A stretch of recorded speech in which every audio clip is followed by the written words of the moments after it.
Вы смотрите новости в прямом эфире. В студии Сергей Михедов. Здравствуйте. Коротко о главных темах. Регионы Дальнего Востока согласились с созданием единой авиакомпании. Как назовут перевозчика? Встречать посетителей с полудня. Предприятия торговли, общепита, сферы услуг проводят дезинфекцию помещений. И долгая осень и резкое наступление зимы. Первый снег застал врасплох жителей Нерюнгринского района.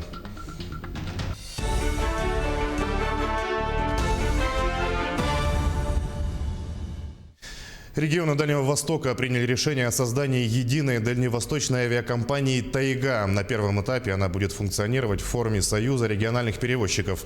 В макрорегионе уже проработали перспективную маршрутную сеть, в которую вошли свыше 500 социально значимых направлений.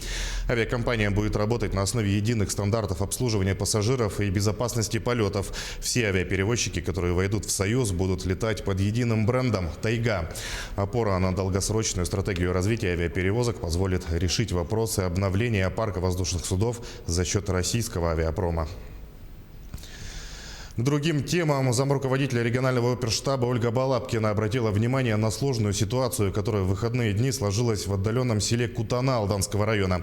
По ее словам, оперативно приняты необходимые меры. В село была направлена ковид-бригада, вывезены больные в тяжелом состоянии. Жители обеспечены необходимыми лекарствами. В течение текущего дня в Кутану прибудет дополнительная бригада медиков. Ситуация полностью находится под контролем, отметила Ольга Балабкина. В населенном пункте находится врачебная амбулатория, и сегодня в течение дня туда будет направлена дополнительная медицинская бригада. И необходимо обратить внимание, что вместе с ковид-бригадой в сам населенный пункт прилетели и те, кто оказывает медицинскую помощь, были вывезены тяжелобольные, ну и, соответственно, обеспечены лекарственными средствами. В полном объеме ситуация находится под контролем.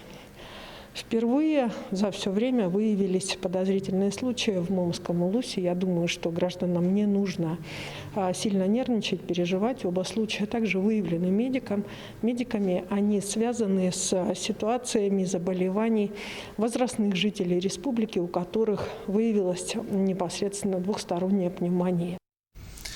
Также впервые подозрения на коронавирус зафиксировали в Момском районе. Ольга Балабкина призвала население не поддаваться панике. Оба случая связаны с возрастными жителями, у которых выявлена двусторонняя пневмония. Все необходимые меры приняты, в том числе продолжает работать санавиация. Кроме того, на особом контроле находится поселок Нижний Бестях Мегино-Кангаласского улуса, как важнейший региональный транспортный узел. Здесь увеличено число инфекционных коек, строго отслеживают амбулаторных больных. Тем временем на предприятиях Якутии продолжаются санитарные рейды. Так, в минувшие выходные на соблюдение санитарных правил проверили более 100 предприятий. Более подробно об этой работе нашему каналу рассказал исполняющий обязанности вице-премьер республики Михаил Никифоров. Предлагаем послушать. Добрый день, уважаемые жители Республики Саха-Якутия. 9 октября текущего года вышел указ главы Республики Саха-Якутия под номером 1466 о проведении генеральной и санитарной уборки предприятиями и организациями Республики Саха-Якутия, где указано, что объекты оптовой торговли, оптовой и розничной торговли сферы услуг, они должны проводить уборку по понедельникам, значит, с 8 утра до 12 часов дня, закрытием объектов менее 400 квадратных метров по воскресеньям с 8 часов до 12 часов дня закрытием объектов, а также иные организации проводить санитарную обработку по воскресеньям. Мною 9 числа было проведено совещание с главами муниципальных образований о проведении проверок организаций и предпринимателей, которые не соблюдают требований.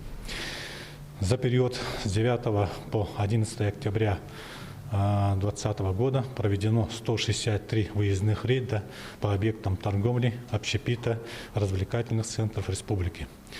Выдано одно предостережение о недопустимости нарушения закона, составлено 10 актов комиссионного осмотра, одно определение, 23 протокола об административном правонарушении. Проведено 41 профилактическая беседа. в том числе административной комиссией со сводной группой оперативного штаба города Якутска совместно с Министерством предпринимательства Республики Саха-Якутия проведено 70 выездных проверок с охватом 20 объектов торговли, 38 объектов общепита, 12 развлекательных центров. Составлено 2 акта комиссионного осмотра, 6 протоколов по части 2 статьи 20.6.1 КоАП Российской Федерации, 14 протоколов по статье 3.8 КоАП Республики Саха-Якутия. Проведено 40 профилактических бесед. Рекомендую главам муниципальных образований еще раз обратиться со своими административными комиссиями, организациями и предприятиям о проведении рейдов, также проведении всех мер, предостерегающих распространение коронавирусной информации. Согласно указу главы республики, сегодня до 12 часов дня все предприятия торговли, общепита, сферы услуг площадью свыше 400 квадратных метров были закрыты на дезинфекцию. Также по требованиям Роспотребнадзора все торговые точки должны работать по новым правилам. В них входит обязательная дезинфекция и проветривание помещений, социальная дистанция, а также ношение масок и обработка рук. На входе в торговый центр стоят сотрудники охраны, которые не пускают посетителей без масок. В течение дня обрабатывают поручни, дверные ручки, кнопки лифта и другие контактные поверхности. На полу и на скамейках торговых залов можно увидеть стикеры, напоминающие о соблюдении безопасного расстояния. По мере возможностей, по всем требованиям мы стараемся все это соблюдать. Кроме того, что мы сами контролируем внутри торгового центра, у нас проводятся еженедельные проверки. И Министерство торговли проводит, и предпринимательство, и окружная администрация. Бывают, конечно, будем говорить, локального характера инцидента, что покупатели не желают одевать маски. То есть вот охрана стоит, просит их, мы не приказываем, просим, пожалуйста, оденьте маску. Человек маску одевает, поднимается на этаж, маску снимает. Это все, я думаю, зависит от сознательности людей. Ну, вот так мы стараемся. Мы не хотим, чтобы нас еще раз закрыли, чтобы люди остались без работы. Между тем, 75% жителей России испытывают страх из-за риска заражения коронавирусной инфекцией. Такие данные представил ВЦИОМ накануне Дня психического здоровья. По мнению психологов, этот ненормальный страх вызывает депрессию и озлобленность. У многих людей постоянный страх и тревожное состояние. Люди находятся в ожидании чего-то неизвестного. Свое психическое здоровье можно укрепить, если найти полезное для себя занятие. К примеру, 83-летняя Анна Петрова теперь много гуляет в городском парке. Также возобновила давно забытые увлечения. Сидела дома, потом мне дочь говорит: мама, ты такая страшная стала. Давай, говори, иди куда-нибудь гуляй или что-то делай. Я вот после этого начала уже потихонечку ходить вот в парке лес. И мне совсем другое стало. Настроение бодрое, и птичек кормлю. И знакомых редко-редко встречаю, конечно. А вы чем-нибудь увлеклись, может быть? Я что-то вяжу маленько, так, маленько шью. Многоквартирный жилой дом по улице Кальвица, 38 в Якутске отремонтируют за счет городского бюджета. Напомню, в деревянной двухэтажке частично обрушилась крыша. Ее ремонт проведут на средства резервного фонда окружной администрации по ликвидации последствий ЧС. Таким образом, управляющая компания «Юнион» установит гипсовые маячки в соответствии с техническими требованиями и будет ежедневно наблюдать за изменениями трещин. Замглавы города Роман Сорокин отметил, что в случае фиксации серьезных подвижек повторно рассмотрят вопрос дальнейшего действий на отдельном совещании. Отметим, этот деревянный многоквартирный дом 59-го года постройки ранее аварийным не признавался. Мошенники не теряют сноровки, они продолжают обманным путем выманивать у жителей Ленского района денежные средства. Сегодня самый распространенный способ мошенничества с помощью банковских карт. Злоумышленники звонят, представляются сотрудниками банка, говорят о несанкционированных списаниях денежных средств со счета клиента и просят назвать данные карты. Люди же до сих пор не хотят понимать, что сотрудник банка не будет спрашивать у клиента конфиденциальные данные. Самый большой ущерб, нанесенный таким видом мошенничества, был зарегистрирован в Якутске. Это более 3 миллионов рублей. Также продолжают быть популярными способы обмана через сайты Авито и Юла. Тут мошенниками оказываются и как продавцы, так и покупатели.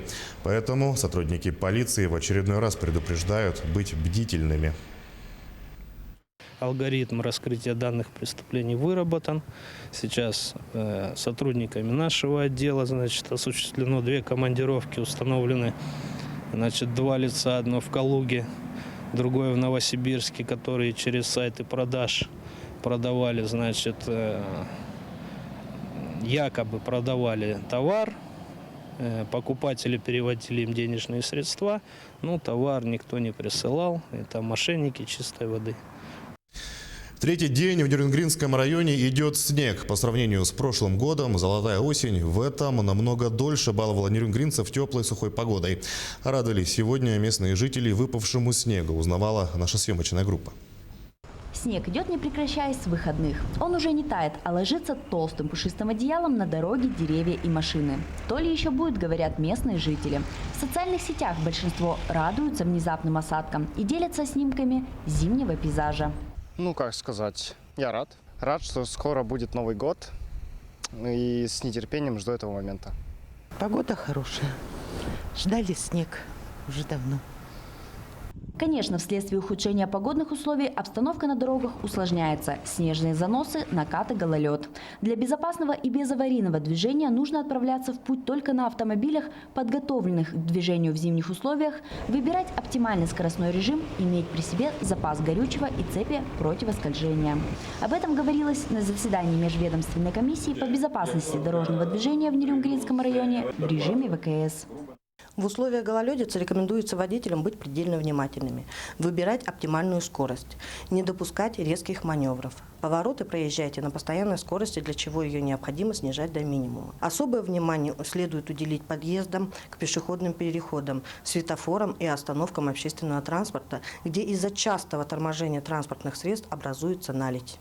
Осознавая важность соблюдения транспортной дисциплины, нерюнгринцы активно меняют резину и готовят машины к зиме. А также лепят во дворе снеговиков и уже ждут открытия горнолыжного сезона. Екатерина Павлова, Захар Головин, Вадим Барашков, Нерюнгри. К этому часу это все новости. Увидимся чуть позже на телеканале Якутия-24.